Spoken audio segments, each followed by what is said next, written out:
Selamat bertemu lagi Bapak-bapak, Ibu-ibu, serta saudara-saudara sekalian. Pada tutorial kali ini saya akan menyampaikan yaitu tentang penggunaan perangkat lunak NVivo versi 12. Di mana perangkat lunak ini digunakan untuk melakukan penelitian dengan metode kualitatif. Adapun tahapan NVivo yang akan dibahas adalah yaitu teknik coding. Apa sebenarnya dengan teknik coding? Teknik coding ini sebetulnya sama saja dengan melakukan coding di dalam metode kualitatif yang manual. Kalau di manual kita lihat hasil wawancara atau respon dari narasumber atau informan yang menjelaskan pendapatnya baik dalam bentuk kata atau kalimat atau paragraf yang cukup menarik untuk kita jadikan sebagai bahan acuan di dalam analisis data kita di dalam penelitian kita. Nah, kata, kalimat, dan paragraf yang menarik itu tentunya kita ambil, kita pindahkan ke suatu lembaran kerja. Lalu kita cari lagi kata dan kalimat serta paragraf yang menarik untuk bisa dianalisis. Untuk hasil penelitian kita ambil lagi, akhirnya terkumpullah yaitu suatu tema yang menyatakan menurut penelitinya adalah merupakan suatu hal yang sangat penting sekali untuk dijadikan analisis data dalam penelitian metode kualitatif. Nah, di dalam NVivo itu juga mirip, hanya bedanya di dalam NVivo kita menggunakan software. Lalu semuanya kita menggunakan file, baik berbentuk teks atau PDF atau Word, atau berbentuk foto atau berbentuk video, atau mungkin juga dari penelitian terdahulu disebut dengan jurnal, atau mungkin juga artikel yang bisa kita percaya. Nah, seluruhnya itu adalah berbentuk file. Nah, file itu kita buka semuanya tentunya berdasarkan masing-masing informan. Nah, dari penjelasan masing-masing informan tersebut dan juga gabungan mungkin dari beberapa informan itu kita lakukan pengkodean. Nah, pengkodean tersebut kita masukkan ke dalam suatu tema yang telah kita persiapkan pada saat sebelum melakukan teknik coding. Nah, tema tersebut sebetulnya bisa juga berjalan, artinya bisa ditambah pada saat kita melakukan coding, di mana ada suatu hal yang menarik atau baru. Nah, sehingga kita bisa menciptakan tema yang baru. Nah, adapun tema kali ini adalah membuat penelitian bagi mahasiswa di dalam menulis tesis atau disertasi atau S1 skripsi. Nah, adapun tema yang telah disiapkan ada 4. Yang pertama adalah pemahaman metode penelitian, yang kedua kesulitan yang dihadapi, yang ketiga penguasaan ilmu statistik, yang keempat strategi penyelesaian penelitian tersebut. Nah, tentunya dari subtema besar ini kita bisa membreakdown lagi menjadi yaitu tema-tema kecil berikutnya. Misalnya pemahaman metode penelitian kita bagi lagi dari subtema yaitu bingung objek yang diteliti, metode yang digunakan, lalu belum paham tentang penelitian, rumus yang digunakan. Nah, sedang kesulitan dihadapi misalnya mendapatkan akses full jurnal, membagi waktu, membuat kerangka teori, menentukan latar belakang, dan mengolah data, dan seterusnya. Nah, ini namanya adalah di dalam NVivo disebut dengan codes. Ya.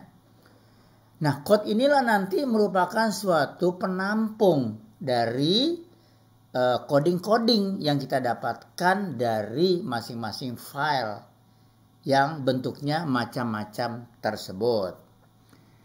Di sini kita lihat ya bahwa file itu telah dimasukkan ke dalam NVivo semuanya, yaitu seperti tutorial sebelumnya. Nah, sekarang kita akan praktekkan. Nah, Bapak-bapak dan Ibu-ibu serta saudara-saudara sekalian boleh membuka komputernya kalau ingin melakukan atau mengikuti bagaimana cara membuat coding di dalam software NVivo.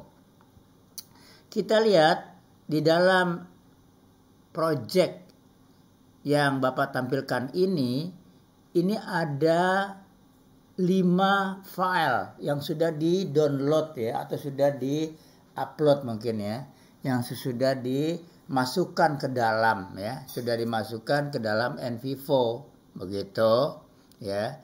Ini mungkin istilahnya adalah import file ya sebetulnya ya. Import file yaitu dari luar ke dalam. Nah, kita lihat sekarang artikel terkait. Artikel terkait itu inilah dia, cuma satu isinya. Lalu foto, nah foto ini ada 2 ya. Lalu ada jurnal terkait, ada 3. Ada video cuma 1. Ada wawancara. Wawancara ini termasuk seluruh respon dari informan atau responden di dalam kuantitatif. Nah, seluruh informan itu kita masukkan ke dalam file responnya sesuai dengan pertanyaan yang kita berikan kepada mereka. Nah, untuk melihatnya kita bisa mengklik masing-masing apa yang diberikan oleh informan sesuai dengan pertanyaan yang kita berikan kepadanya. Kita klik saja, lalu nanti akan muncul apa sebetulnya isi dari masing-masing informan tersebut. Nah, seperti ini. Ini komputernya lincah sekali nih. Ya, sekarang misalnya informan 1. Informan 1 kita lihat isinya apa. Ya, nah ini dia. Nah, isi dari file yang ada di sini itu bisa ditunjukkan ya di dalam kotak yang sebelah kiri ini ya. Nah, ini adalah hasil dari wawancara yang sudah kita filekan ke dalam bentuk PDF atau Word. Di sini kita lihat temanya. Yang pertama adalah sejauh mana pemahaman Bapak Ibu tentang membuat atau melakukan penelitian. Lalu yang kedua itu adalah kita lihat di sini pertanyaannya adalah apa saja kesulitan yang dihadapi pada saat membuat proposal. Lalu yang ketiga, sejauh mana Anda mengetahui kegunaan ilmu statistik bagi penelitian. Yang keempat, bagaimana strategi yang akan dilakukan dalam penyelesaian tesis agar cepat selesai atau tepat waktu. Nah, tema-tema pertanyaan ini kita anggap sebagai tema. Dan di dalam tema tersebut tentunya ada lagi subtema yang kita anggap menarik. Nah, seluruh tema tersebut kita masukkan di dalam note. Nah, ini dia ya, dalam note. Berarti kita klik note sekarang ya. Lalu kita buat tema-tema tersebut. Katakanlah sekarang kita akan membuat new note ya. New note kita pilih ya. Lalu kita buat di sini adalah misalnya pemahaman ya. Pemahaman. Nah, ini kita ketik nih pemahaman. Nah, gitu ya. Pemahaman. Oke. Tuh. Lalu berikutnya tadi Bapak katakan kita punya yang disebut dengan kesulitan. Kita kulik lagi. Nah, gitu ya. Kesulitan. Lalu berikutnya adalah yaitu penguasaan ilmu statistik. Ya, penguasaan ya ilmu statistik. Karena apa? Karena di dalam menulis penelitian baik tesis atau disertasi atau skripsi itu perlu ilmu statistik, khususnya adalah untuk metode kuantitatif. Lalu berikutnya adalah yaitu strategi yang digunakan. Strategi yang digunakan di dalam penyelesaian. Strategi ya, penyelesaian ya, penyelesaian. Gitu, penyelesaian tentunya adalah penyelesaian tesis ya, begitu. Ya, penyelesaian. Oke. Ya, ini sudah ya. Sudah muncul di sini ya. Nah, berikutnya adalah kita ciptakan lagi yang disebut dengan subtema ya. Subtema. Ini kan baru tema utama kan. Tema utama ini kita anggap adalah pertanyaan-pertanyaan yang diberikan kepada responden atau informan.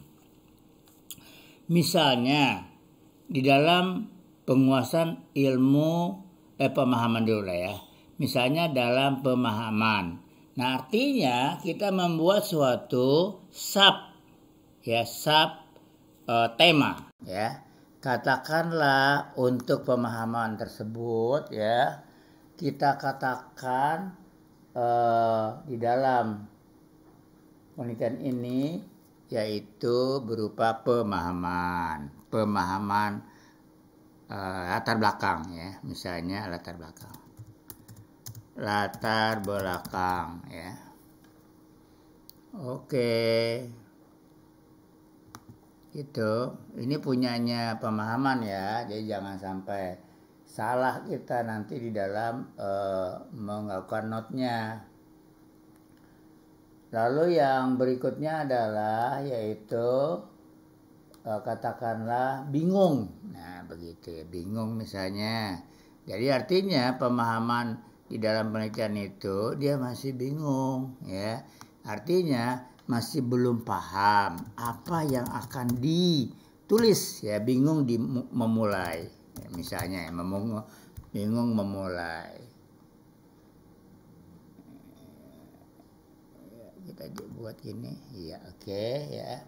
Lalu berikutnya tentunya kita juga bisa menambahkan yaitu subtema yang lain, katakanlah kesulitan. Nah, untuk kesulitan misalnya kita tambahkan dengan accessful journal misalnya. Ya, jadi sebenarnya note ini kita ciptakan sendiri ya. Jadi memang di dalam metode penelitian kualitatif ini peneliti benar-benar berperan penuh ya. Berperan penuh begitu di dalam melakukan suatu apa yang interest begitu atau yang tertarik untuk diangkat ya di dalam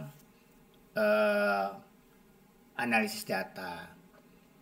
Tadi kita sudah mulai akses jurnal ya. Mungkin ada juga katakanlah waktu ya, waktu. Jadi penyelesaian kan perlu waktu kan. Nah, kita tambahkan waktu di sini. Waktu, nah begitu. Iya, waktu ya. Nah, gitu ya. Oke. Lalu berikutnya kita bisa tambahkan yang lain. Nah, sekarang kita masukkan ya. Yang sebelumnya subtema tadi itu kita masukkan ke dalam masing-masing temanya. Katakanlah waktu ini kita anggap suatu kesulitan. Nah, berarti kita tarik ini ya. Jadi kita klik ya waktunya. Begini. Kita masukkan ke dalam kesulitan. Gitu ya. Ya, kita klik ini, lalu kita drag aja, iya, iya masuk ya. Lalu akses jurnal juga kita anggap dia adalah merupakan suatu kesulitan. Kita lagi ke sini, nah gitu ya, nah masuk ya. Lalu bingung misalnya kita anggap adalah pemahaman. Tarik sini, belum ya, tarik sini, jadi harus pelan-pelan nariknya. Aduh, semua lagi. Ini tarik sini, iya, iya masuk. Lalu latar belakang misalnya adalah pemahaman juga ya. Nah gitu. Jadi kita lihat sekarang beberapa tema sudah punya sub tema gitu ya. Iya, nah gitu ya. Nah berikutnya adalah kita lakukan pengkodian ya, pengkodingan ya. Nah bagaimana caranya? Caranya adalah kita buka. Katakan kita menggunakan wawancara dulu. Kita buka wawancara, misalnya orang pertama dulu. Ya, sini orang pertama. Lalu kita lihat ya, kita lihat. Tapi kalau masalah masukannya siapa aja boleh, tidak soal pertama ya. Mana yang tertarik aja. Nah setelah kita munculkan teks tersebut untuk orang pertama ya, lalu kita buka note yang tadi yang kita sudah buat temanya. Nah ini sekarang kita masukkan ke dalamnya, begitu ceritanya ya, begitu ceritanya. Misalnya sekarang adalah pemahaman. Nah ini latar belakang katanya nih ya, jadi berarti dia belum mengenal latar belakang. Nah berarti kita masukkan ke latar belakang. Nah gitu. Udah masuk ya, kita lihat berubah nih ya, filenya 1 dan filenya 1. Lalu masih kurang paham. Nah ini berarti kita masukkan lagi, kita sorot lagi gitu. Semuanya kita sorot itu ya. Sorot, iya, terus. Nah gitu. Iya, kita masukkan karena adalah kurang paham, berarti masuk di paham ya. Katakanlah bingung mulai, kita aduh ya. Nah ini dia ya. Tarik ke sini, iya, udah masuk.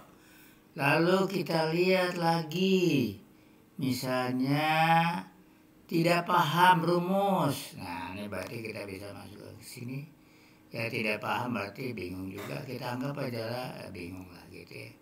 Tapi ini tentunya sesuai dengan masing-masing peneliti ya, apa sebenarnya yang dimaksud tidak paham itu. Ya, jadi kita harus pas ini, karena kalau nggak pas nanti ini bisa salah ya artinya. Gitu.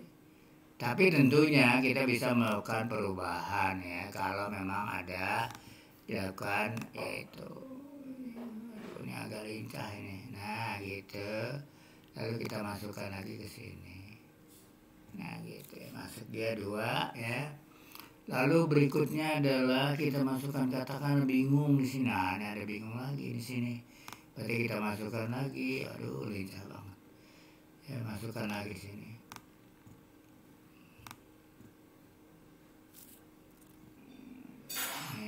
Terserah nih bagaimana cara menyorotnya ya, modelnya. Kita masukkan kata-kata bingung ya, berarti kita masuk ke dalam bingung. Iya, halo masuk bingung. Aduh, wow, lincah. Ya Allah, lincah banget, ya Allah. Wah.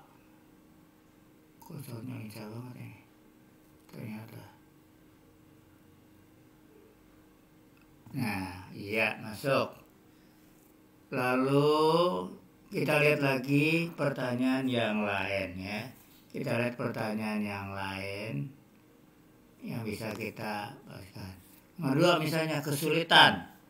Di sini katakan literatur. Nah, literatur di sini ya. Berarti akses jurnal di sini ya. Literatur. Kita bisa masukkan di sini literatur, bagaimana ininya. Tuh. Kita masukkan literatur. Full database literatur ya. Ya memang di sini harus lincah ya menggunakannya ini. Ini kalau nggak lincah agak lumayan juga ini ya.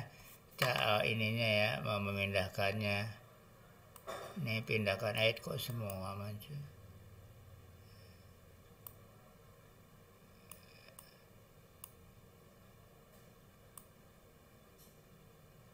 Nah gitu ya.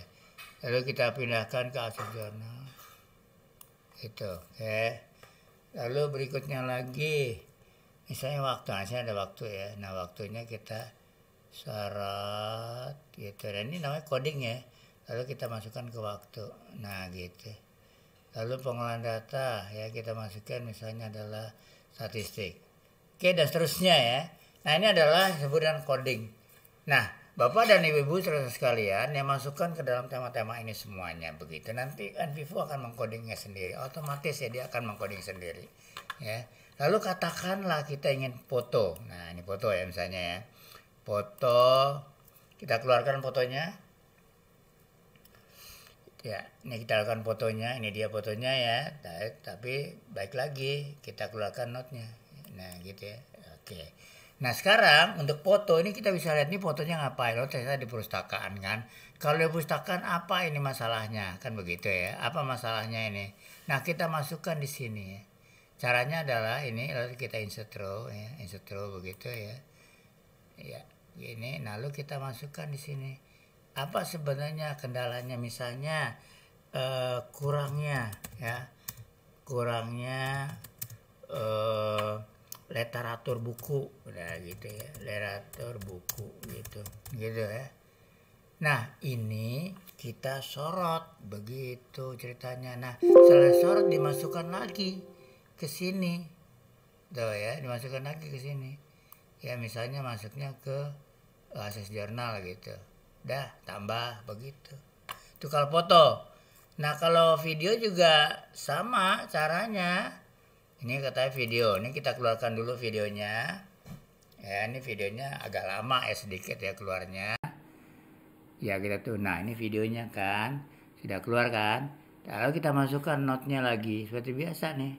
Notnya kita masukkan, lalu kita dengarkan. Nah ini kalau video kita dengarkan, apa yang disampaikan oleh informan ya.